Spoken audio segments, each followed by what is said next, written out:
Charlotte's Web by E.B. White. Pictures by Garth Williams. Chapter 5. Charlotte. The night seemed long. Wilbur's stomach was empty, and his mind was full. And when your stomach is empty and your mind is full, it's always hard to sleep. A dozen times during the night, Wilbur woke and stared into the blackness, listening to the sounds and trying to figure out what time it was. A barn is never perfectly quiet. Even at midnight, there is usually something stirring. The first time he woke, he heard Templeton gnawing a hole in the grain bin. Templeton's teeth scraped loudly against the wood and made quite a racket. That crazy rat, thought Wilbur. Why does he have to stay up all night, grinding his clashers and destroying people's property? Why can't he go to sleep like any decent animal? The second time Wilbur woke, he heard the goose turning on her nest and chuckling to herself. "What time is it?" whispered Wilbur to the goose. "Probably about 11:30, said the goose. "Why aren't you asleep, Wilbur?" "Too many things on my mind," said Wilbur. "Well," said the goose, "that's not my trouble. I have nothing at all on my mind, but I've too many things under my behind. Have you ever tried to sleep while sitting on 8 eggs? "No," replied Wilbur. "I suppose it is uncomfortable. How long does it take a goose egg to hatch?" Approximately 30 days, all told," answered the goose. "But I cheat a little. On warm afternoons, I just pull a little straw over the eggs and go out for a walk." Wilbur yawned and went back to sleep. In his dreams, he heard again the voice saying, "I'll be a friend to you. Go to sleep. You'll see me in the morning." About half an hour before dawn, Wilbur woke and listened. The barn was still dark. The sheep lay motionless. Even the goose was quiet. Overhead, on the main floor, nothing stirred. The cows were resting, the horses dozed. Templeton had quit work and gone off somewhere on an errand. The only sound was a slight scraping noise from the rooftop, where the weather vane swung back and forth. Wilbur loved the barn when it was like this, calm and quiet, waiting for light.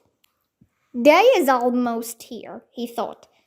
Through a small window, a faint gleam appeared. One by one, the stars went out. Wilbur could see the goose a few feet away. She sat with head tucked under a wing. Then he could see the sheep and the lambs. The sky lightened. "Oh, beautiful day, it is here at last. Today I shall find my friend." Wilbur looked everywhere. He searched his pen thoroughly. He examined the window ledge, stared up at the ceiling, but he saw nothing new. Finally, he decided he would have to speak up. He hated to break the lovely stillness of dawn by using his voice, but he couldn't think of any other way to locate the mysterious new friend who was nowhere to be seen. So Wilbur cleared his throat. "Attention, please," he said in a loud, firm voice. "Will the party who addressed me at bedtime last night kindly make himself or herself known by giving an appropriate sign or signal?" Wilbur paused and listened. All the other animals lifted their heads and stared at him. Wilbur blushed, but he was determined to get in touch with his unknown friend. "Attention, please," he said. "I will repeat the message. Will the party who addressed me at bedtime last night kindly speak up? Please tell me where you are, if you are my friend." The sheep looked at each other in disgust. "Stop your nonsense, Wilbur," said the oldest sheep. "If you have a new friend here, you are probably disturbing his rest. And the quickest way to spoil a friendship is to wake somebody up in the morning before he is ready. How can you be sure your friend is an early riser?" "I beg everyone's pardon," whispered Wilbur. "I didn't mean to be objectionable." He lay down meekly in the manure, facing the door. He did not know it, but his friend was very near. And the old sheep was right. The friend was still asleep. Soon larvae appeared with slops for breakfast. Wilbur rushed out, ate everything in a hurry, and licked the chaff. The sheep moved off down the lane. The gander waddled along behind them, pulling grass.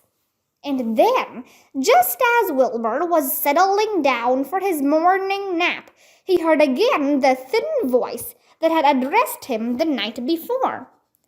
"Salutations," said the voice. Wilbur jumped to his feet. "What?" he cried. "Salutations," repeated the voice. "What are they? And where are you?" screamed Wilbur. Please tell me where you are. And what are salutations?" "Salutations are greetings," said the voice. "When I say salutations, it's just my fancy way of saying hello or good morning. Actually, it's a silly expression, and I am surprised that I used it at all.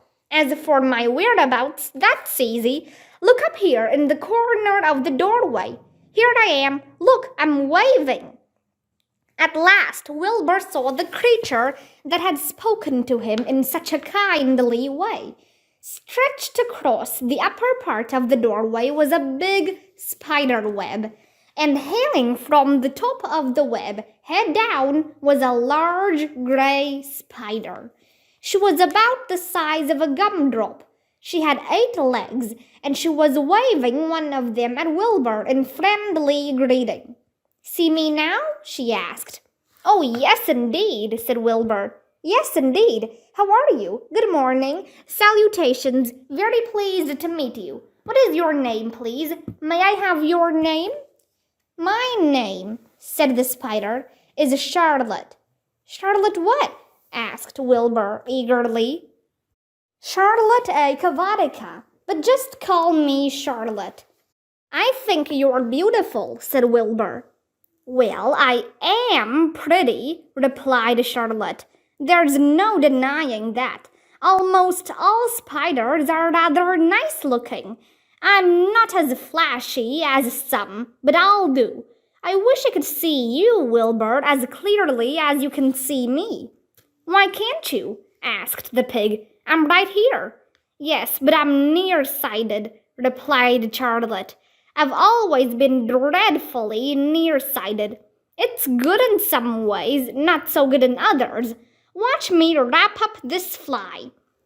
A fly that had been crawling along Wilbur's chaff had flown up and blundered into the lower part of Charlotte's web and was tangled in the sticky threads.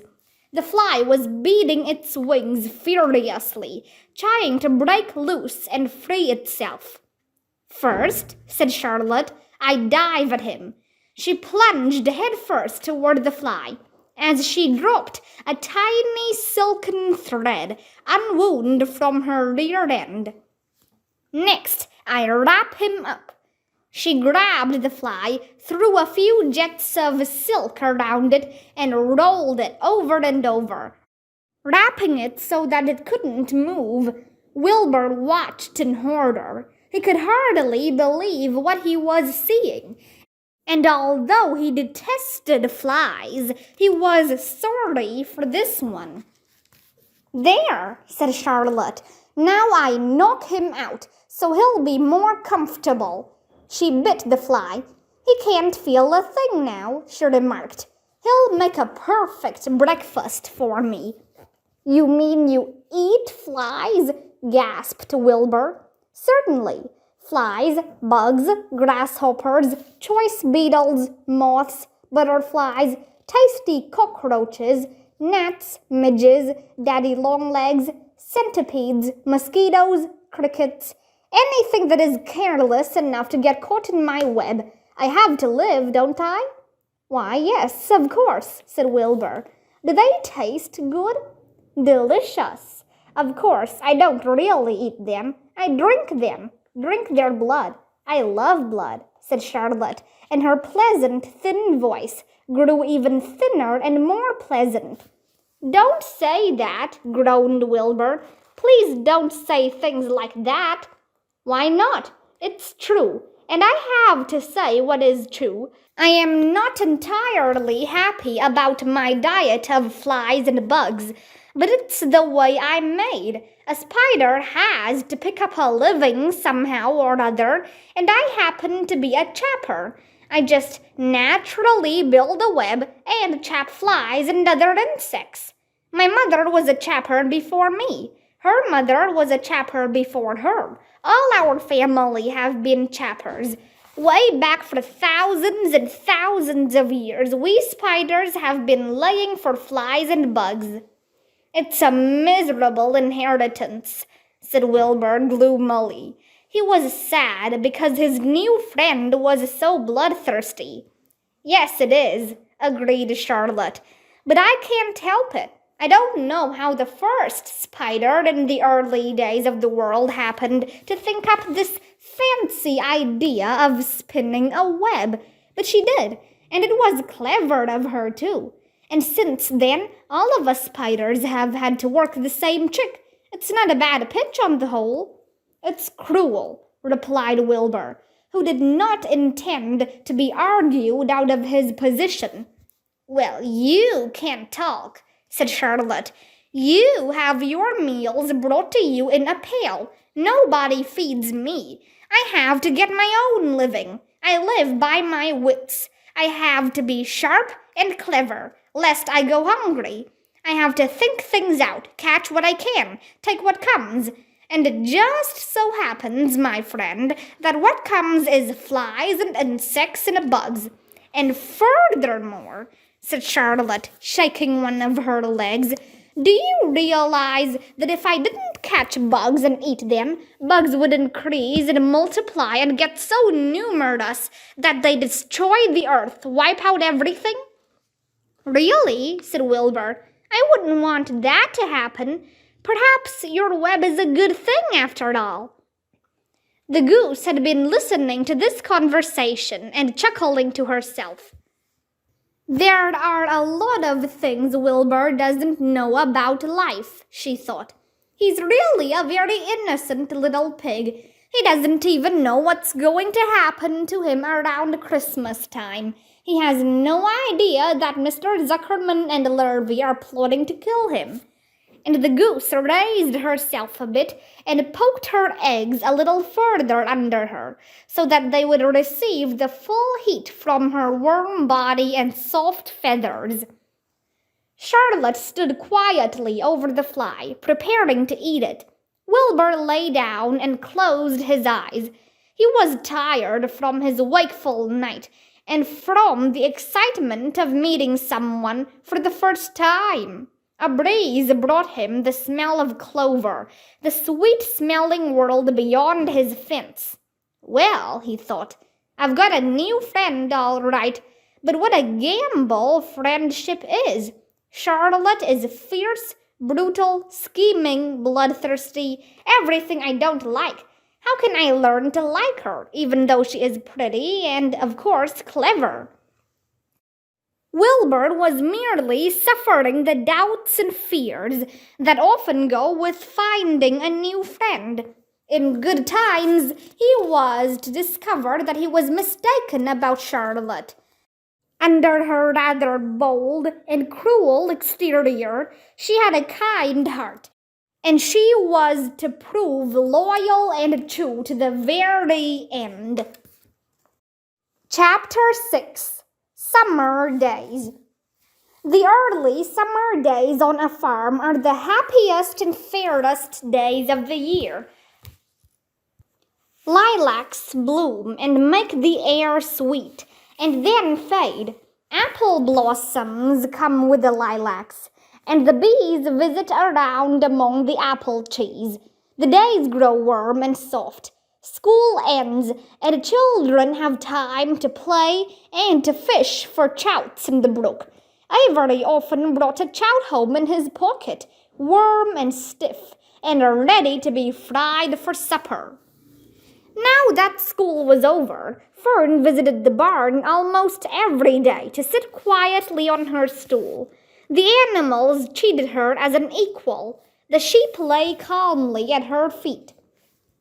Around the 1st of July, the workhorses were hitched to the mowing machine, and Mr. Zuckerman climbed into the seat and drove into the field. All morning you could hear the rattle of the machine as it went round and round, while the tall grass fell down behind the cutter bar in long green swaths. The next day, if there was no thunder shower, all hands would help rake and pitch and load, and the hay would be hauled to the barn in the high hay wagon, with Fern and Avery riding at the top of the load. Then the hay would be hoisted, sweet and warm, into the big loft, until the whole barn seemed like a wonderful bed of timothy and clover. It was fine to jump in, and perfect to hide in. And sometimes Avery would find a little grass snake in the hay, and would add it to the other things in his pocket. Early summer days are the jubilee time for birds. In the fields around the house, in the barn, in the woods, in the swamp, everywhere love and songs and nests and eggs. From the edge of the woods, the white-throated sparrow, which must come all the way from Boston, calls, "Oh, Peabody, Peabody, Peabody." On an apple bough, the phoebe teeters and wags its tail and says, "Phoebe, Phoebe." The song sparrow, who knows how brief and lovely life is, says, "Sweet, sweet, sweet interlude, sweet, sweet, sweet interlude." If you enter the barn, the swallows swoop down from their nests and scold. "Cheeky, cheeky," they say. In early summer, there are plenty of things for a child to eat and drink and suck and chew. Dandelion stems are full of milk. Clover heads are loaded with nectar. The Frigidaire is full of ice-cold drinks. Everywhere you look is life. Even the little ball of spit on the weed stalk, if you poke it apart, has a green worm inside it. And on the underside of the leaf of the potato vine are the bright orange eggs of the potato bug. It was on a day in early summer that the goose eggs hatched. This was an important event in the barn cellar. Fern was there, sitting on her stool, when it happened. Except for the goose herself, Charlotte was the first to know that the goslings had at last arrived. The goose knew a day in advance that they were coming. She could hear their weak voices calling from inside the egg. She knew that they were in a desperately cramped position inside the shell, and were most anxious to break through and get out. So she sat quite still and talked less than usual. When the first gosling poked its gray-green head through the goose's feathers and looked around, Charlotte spied it and made the announcement. "I am sure," she said, "that every one of us here will be gratified to learn that after 4 weeks of unremitting effort and patience on the part of our friend the goose, she now has something to show for it. The goslings have arrived. May I offer my sincere congratulations." "Thank you, thank you, thank you," said the goose, nodding and bowing shamelessly. "Thank you," said the gander. "Congratulations," shouted Wilbur. "How many goslings are there? I can only see one." "There are 7," said the goose. Fine, said Charlotte. 7 is a lucky number. Luck had nothing to do with this, said the goose. It was good management and hard work. At this point, Templeton showed his nose from his hiding place under Wilbur's trough. He glanced at Fern, then crept cautiously toward the goose, keeping close to the wall. Everyone watched him, for he was not well liked, not trusted. Look, he began in his sharp voice. You say you have 7 goslings. There were 8 eggs. What happened to the other egg? Why didn't it hatch? It's a dud, I guess, said the goose. What are you going to do with it? Continued Templeton, his little round beady eyes fixed on the goose. You can have it, replied the goose. Roll it away and add it to that nasty collection of yours. Templeton had a habit of picking up unusual objects around the farm and storing them in his home. He saved everything. Certainly, said the gander. You may have the egg, but I'll tell you one thing, Templeton. If I ever catch you poking your ugly nose around our goslings, I'll give you the worst pounding a rat ever took. And the gander opened his strong wings and beat the air with them to show his power. He was strong and brave, but the truth is, both the goose and the gander were worried about Templeton, and with good reason. The rat had no morals, no conscience, no scruples, no consideration, no decency, no milk of rodent kindness, no compunctions, no higher feeling, no friendliness, no anything. He would kill a gosling if he could get away with it. The goose knew that. Everybody knew it. With her broad bill, the goose pushed the unhatched egg out of the nest, and the entire company watched in disgust while the rat rolled it away. Even Wilbur, who could eat almost anything, was appalled. Imagine wanting a junky old rotten egg, he muttered. A rat is a rat, said Charlotte. She laughed a tinkling little laugh. But my friends, if that ancient egg ever breaks, this barn will be untenable. What's that mean? Asked Wilbur. It means nobody will be able to live here on account of the smell. A rotten egg is a regular stink bomb. I won't break it, snarled Templeton. I know what I'm doing. I handle stuff like this all the time. He disappeared into his tunnel, pushing the goose egg in front of him. He pushed and nudged till he succeeded in rolling it to his lair under the trough. That afternoon, when the wind had died down and the barnyard was quiet and warm, the gray goose led her 7 goslings off the nest and out into the world. Mr. Zuckerman spied them when he came with Wilbur's supper. Well, hello there, he said, smiling all over. Let's see. 1, 2, 3, 4, 5, 6, 7. 7 baby geese. Now isn't that lovely?